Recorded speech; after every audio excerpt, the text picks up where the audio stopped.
I've talked about a few consoles now on the channel, and generally the goal with these videos is to take a look at a retro or slightly older system and sort of help you figure out how much you would get from it. What models are available, what accessories are out there, and I normally give some of my personal favourite games. But the PS4 definitely can't be considered retro. The PlayStation 5 is super hard to get right now. I know, it took a crazy amount of effort for me to get mine, and because of this, most people are going to still be playing on their PS4s. Your friends are probably still playing on PS4. But there's always the crowd of people who are looking to jump in at the end of the generation, because that's one of the best times to jump in. The games are going to be cheap, the consoles will be cheaper, and overall it's just easier to get into a console and pick up a stack of great games when the new system has replaced it. The PS4 is probably the system that I've been most invested in time-wise, so I feel pretty qualified to talk about it here. And if you're watching this from the perspective of somebody who already owns a PS4, maybe you just got one or you've had it for years, maybe you've only played the Wii U because it's literally better than every other system, I'm still going to be talking about different models and games here, so you'll probably get something out of the video in that sense. The PlayStation 4 was an interesting evolution for the brand. It was coming out right on the back of the PS3, which fumbled out the gates and had spent the entire generation steadily regaining faith in consumers, which was unfortunate considering how good the PS2 did.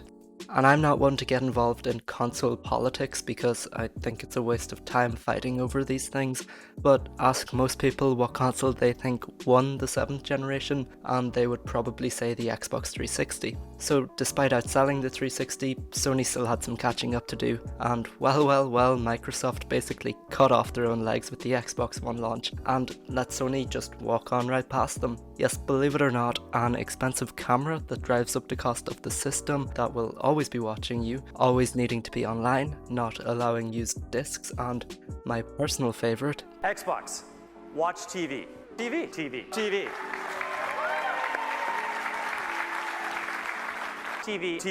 Watch TV. TV remote. Microsoft did backpedal on a lot of this stuff quite quickly, and rightfully so, but at that point it seemed the damage was already done, which is sad because they were trying to get you to pay more money and their console was weaker. The PS4 launch price was £349 here in the UK and only $399 over in the States, which compared to the PS5 price isn't bad. It was a November 2013 release date, various days across the world, except Japan, when it came out in 2014.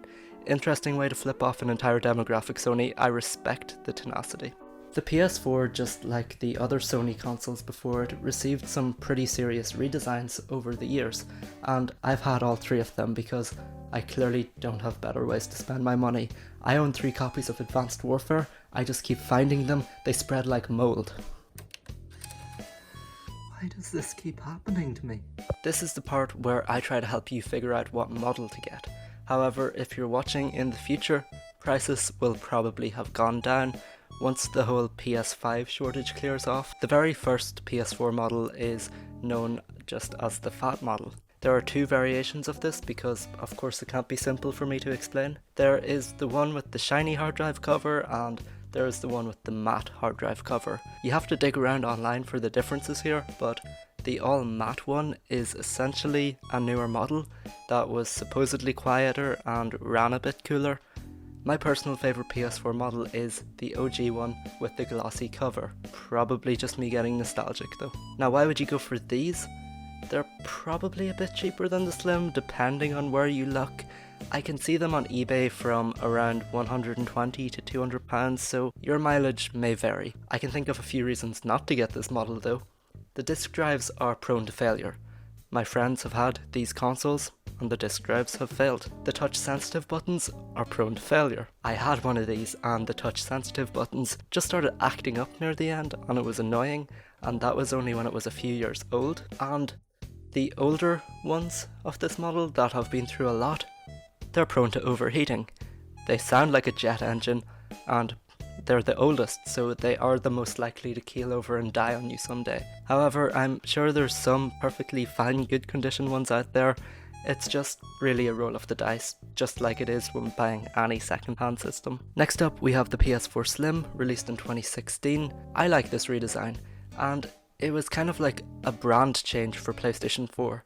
The squared design is gone, now it's just more of a rounded system. The hard drive bay is hidden behind a flap that you just pull off the back. I/O is pretty much the same, and thank god those touch buttons are gone. The PS4 Slim uses real buttons, which at least shows Sony listened to the complaints. This one goes for the same sort of price range as the fat one, 120 to 200 depending on how many games and controllers are included. Just go for this model. It doesn't matter if you like the look of the other one more, you're just going to have a better time with this one. It's quieter and just more reliable, so I'd recommend it as a good middle ground. Finally, we've got this massive system, also releasing in 2016, but a couple of months after the Slim. We have the PS4 Pro. It's got this really nice 3-stack design, and it does just look like they added one more layer and stretched it out a bit. Still no touch feedback buttons, which is great.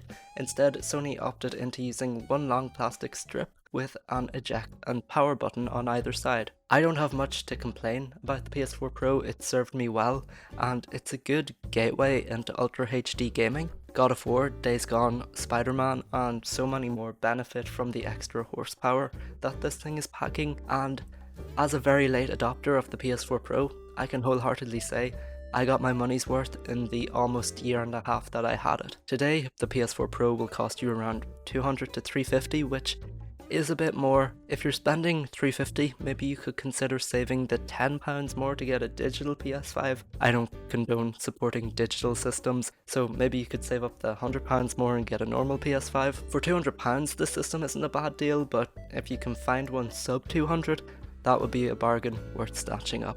Gonna throw the PSVR in here too. I do not own one, I own an Oculus Quest, but Sony did a great job of trying to mainstream VR, albeit with outdated tech. And I have really high hopes for the PSVR 2 that will be replacing my Oculus Quest, hopefully next year. The PS4 Pro was a really interesting launch because we hadn't really seen anything like it before.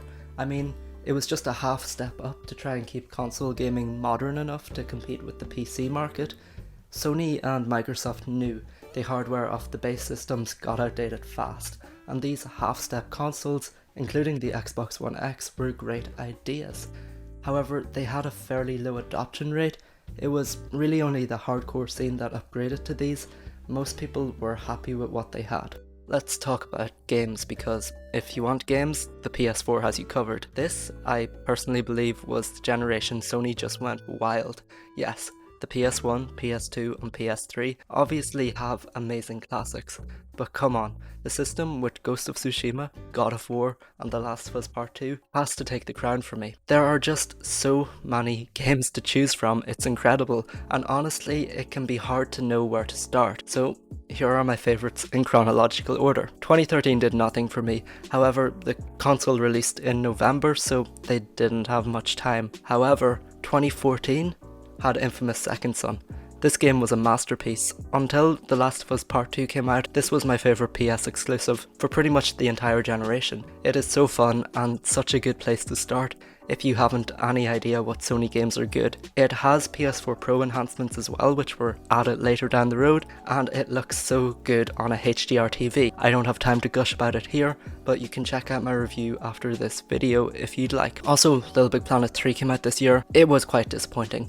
But I mean, Little Big Planet is Little Big Planet, and this one has a little bit of charm, and it's an alright platformer. 2015 had Bloodborne. People love Bloodborne. I'm still yet to play it, but I am loving Demon's Souls right now, so it would be worth me checking it out. I'm sure it is as good as people say. I used to not get it, but I've been conditioned to the Dark Souls and Demon's Souls games, so maybe I'm ready for Bloodborne.